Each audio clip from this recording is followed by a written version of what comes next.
అధ్యక్ష తప్పకుండా చర్చ పెట్టుకుందాం. అక్కడున్న లేపట్లకు వచ్చిండ్రు, ఎక్కడ పోయిందో తప్పకుండా చర్చ పెట్టుకుందాం. గౌరవ ముఖ్యమంత్రి గారు ముఖ్యమంత్రి అయిన తర్వాత కేసీఆర్ ఇంటి మీద వాళ్ళ కాకినా ఇంటి మీద వాళ్ళతో కాల్ చేస్తాడు. ఎంతమంది ఉన్నారు అధ్యక్ష? ఇప్పుడు అక్కడ ఎందుకు చేర్చుకున్నారు అధ్యక్ష? గౌరవ ముఖ్యమంత్రి గారు ఎంజాయ్ చేస్తున్నారు. ఇప్పుడు మాట్లాడుతుంటే గుండె మీద చేసుకొని చెప్పాలి అధ్యక్ష. ముఖ్యమంత్రి గారు కూడా ఆ రోజు నేను అక్కగానే ఆశీర్వదించిన, ఆ రోజు పార్టీలోకి వస్తున్నప్పుడు ఒక అక్కగా ఆశీర్వదించిన, బాబు నువ్వు చాలా పెద్దగా ఎదుగుతావు, ఈ రాష్ట్రానికి ముఖ్యమంత్రి అవుతావు, రాయి పార్టీలకని ఆహ్వానించిన నేను. ఈ రోజు మరి నన్నెందుకు కక్ష తీర్చుకుంటున్నాడు నాకు అర్థమైతలేదు. ప్రతిసారి ప్రతి అసెంబ్లీలో ఒక్క నిమిషం ఆగండి చెప్పనియండి. ఒక ఆడబిడ్డకు బాధ అవుతుంటే వినే స్థితిలో లేరా? మీరు ఎందుకు నన్ను టార్గెట్ చేసిండు? మాట్లాడి చెప్పండి అధ్యక్ష, ముందు కంట్రోల్లో పెట్టండి అధ్యక్ష. అధ్యక్ష ముఖ్యమంత్రి గారు ఒక మాట అన్నారు కేటీఆర్ గారిని, నీ వెనక కూర్చున్న అక్కలను నమ్ముకోవద్దు, మోసం చేస్తున్నాడు. ఏం మోసం చేసినాం అధ్యక్ష?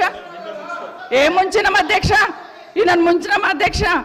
ఈయనను బతిన్లాడి పార్టీలోకి రా తమ్ముడు అని చెప్పి, నువ్వు వస్తే భవిష్యత్తులో ఈ పార్టీకి నువ్వు ఆశాకిరణం అవుతావు అని చెప్పి పార్టీలకు ఆహ్వానించిన లేదా గుండె మీద చేసుకొని చెప్పమనండి అధ్యక్ష. ఎందుకు టార్గెట్ చేస్తున్నావు? ఏం మోసం చేశాం? ఇప్పుడు కాదు అధ్యక్ష, ఎలక్షన్లు వచ్చినప్పుడు కూడా నా కాన్ఫిడెన్స్ అట్లేగా అధ్యక్ష.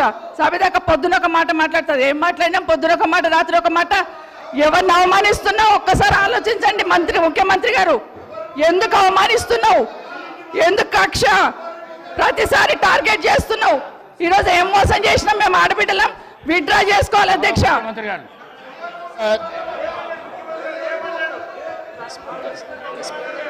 స్పీకర్ సార్, గౌరవ ముఖ్యమంత్రి గారు. స్పీకర్ సార్, కూర్చోండి ప్లీజ్. ఇస్తా. అరే ముఖ్యమంత్రి మాట్లాడేటప్పుడు సభానాయకుడు మాట్లాడుతుంటే ఏవుతుంటే ఎట్లా? స్పీకర్ సార్ మాట్లాడండి. ప్రజా జీవితంలో ఉన్నప్పుడు వ్యక్తిగత సంభాషణ ఉంటుంది, ప్రజా జీవితంలో చర్చ ఉంటుంది. సబితక్క ఈరోజు నేను నిన్ను కాంగ్రెస్ పార్టీలోకి రమ్మన్నా, పెద్ద లీడర్ అవుతావు అని చెప్పినా, పార్టీకి నీకు భవిష్యత్తు ఉంటుందని చెప్పినా అని చెప్పింది. అది వాస్తవం. కానీ ఇంకొక విషయం, ఇది మా ఇద్దరి మధ్యలో వ్యక్తిగతంగా జరిగింది. వ్యక్తిగతంగా జరిగిన చర్చని ఈరోజు సబితక్క సభలో పెట్టింది కాబట్టి దీని కొనసాగింపుగా జరిగిన కొన్ని చర్చలు కూడా నేను సభలోనే చెప్పాలి. 2000 వారి మాట విశ్వసించి సొంత అక్కగానే భావించి కుటుంబ సంబంధాల నేపథ్యంలో, ఇతర రాజకీయ పరిణామాల నేపథ్యంలో నేను కాంగ్రెస్ పార్టీలో ఆనాడు తెలుగుదేశం పార్టీ సార్ సభను ఆర్డర్లో పెట్టండి సార్, వాళ్ళు కూర్చోబెట్టండి సార్. వాళ్ళు మాట్లాడేటప్పుడు వాళ్ళు లేస్తారు, వాళ్ళు మాట్లాడేటప్పుడు వాళ్ళు లేస్తారు, వాళ్ళు మాట్లాడేటప్పుడు వాళ్ళు లేస్తారు సార్. కూర్చోబెట్టిరు అధ్యక్ష, కూర్చోబెట్టిరు అధ్యక్ష వాళ్ళని. కౌశిక్ రెడ్డి గారు కేటీఆర్ గారు కూర్చోబెట్టిరు అధ్యక్ష. కూర్చోండి ప్లీజ్ మీరు కూర్చోండి. మీరు గౌరవ సభ్యులు మీరు మాట్లాడుతూ ఇప్పుడు కూర్చోబెట్టిరు అధ్యక్ష. సభ్యులు అడిగిన దానికి జవాబు అయితే ఇవ్వాలి కదా. కూర్చోండి మీరు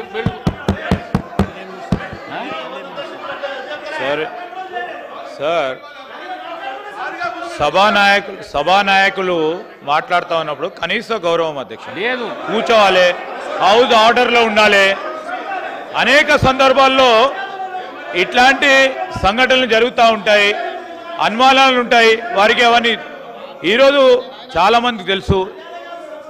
సభానాయకులు when is on the legs,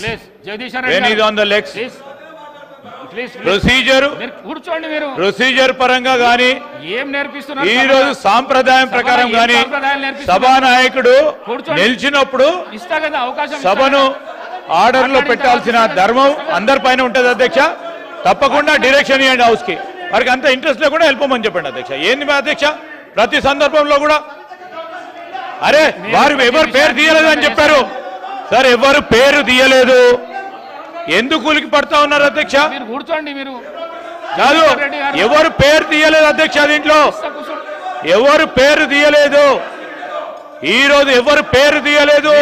గౌరవ ముఖ్యమంత్రి గారు ఈరోజు పార్లమెంట్ సభ్యుడిగా శాసన సభ్యుడిగా కాంగ్రెస్ పార్టీ టికెట్ పైన గెలిచారు. అది ఒక స్పష్టతతో ఈరోజు అసెంబ్లీలో రికార్డులో రావాలి. వారు ఈరోజు మేము కూడా చెప్తా ఉన్నాం, సభానాయకుడు నిలిచినప్పుడు సభా సాంప్రదాయం అధ్యక్ష, సభా సాంప్రదాయం అనేక సందర్భాల్లో చూసినాం. మేము కూడా అపోజిషన్ లో ఉన్నాం.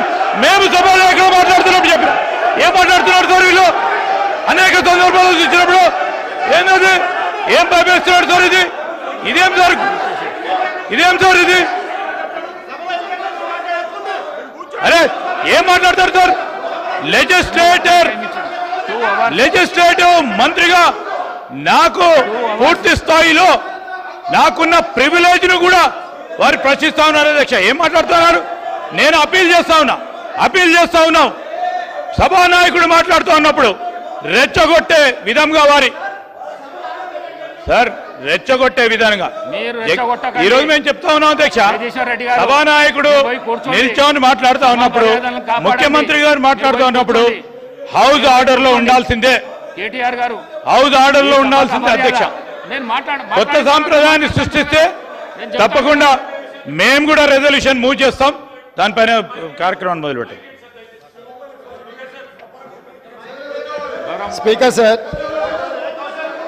2018 శాసనసభ ఎన్నికల్లో కూర్చోండి రాజశేఖర రెడ్డి గారు, నేను కొడంగల్ శాసనసభలో ఓడిపోయిన తర్వాత 2019 పార్లమెంట్ ఎన్నికలు వచ్చినప్పుడు కాంగ్రెస్ పార్టీ నన్ను పార్లమెంట్ పోటీ చేయమని అన్నప్పుడు ఇదే సబితక్క ఇంటికి వెళ్ళి ఇదే సబితక్క నన్ను పిలిచి నువ్వు మల్కాజ్గిరి పార్లమెంట్ లో పోటీ చేయి, ఎన్నికల్లో నీకు అండగా నిలబడతా అని నాకు మాట ఇచ్చి పార్టీ నన్ను ఎంపీగా డిక్లేర్ చేసిన మరుక్షణం టిఆర్ఎస్ తో మాట్లాడుకొని పోయి టిఆర్ఎస్ లో చేరింది అధ్యక్ష.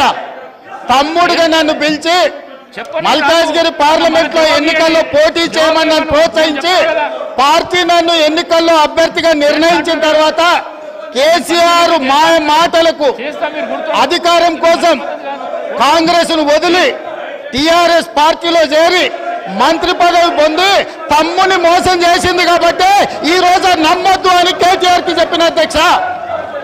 ఇది నిజమా కాదా సబితక్కను గుండె మీద చేసుకొని చెప్పమని నన్ను మల్కాజ్గిరిలో పోటీ చేయి కాంగ్రెస్ నుంచి, నీ ఎన్నికల్లో నేను గెలిపించే బాధ్యత తీసుకుంటా నాకు చెప్పి నేను ఎన్నికల్లో నిలబడడం డిక్లేర్ అయిన తర్వాత కాంగ్రెస్ ను వదిలేసి టిఆర్ఎస్ లో చేరి మంత్రి పదవి పొంది ఈ రోజు వచ్చి మాకు నీతులు చెప్తే మేమేమన్నా అమాయకులమా అధ్యక్ష?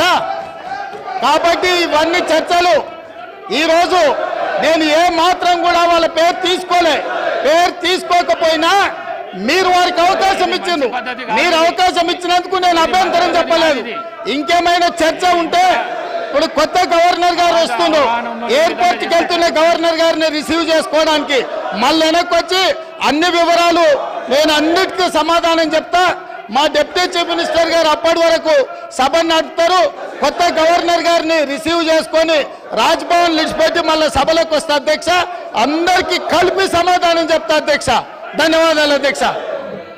ఇప్పుడు ఆపరేషన్ లేకుండానే మోకాళ్లకు ప్లాస్మా ట్రీట్మెంట్. మీ ఆర్థోపెటిక్ సమస్యలన్నిటికీ రోబోటిక్ టెక్నాలజీ ద్వారా తక్కువ ఖర్చుతో శాశ్వత పరిష్కారం. Free consultation. ప్రతి ట్రీట్మెంట్ పై 20% డిస్కౌంట్. ఈ ఆఫర్ కొద్ది రోజులు మాత్రమే. త్వరపడండి. V9 hospitals 9281465842.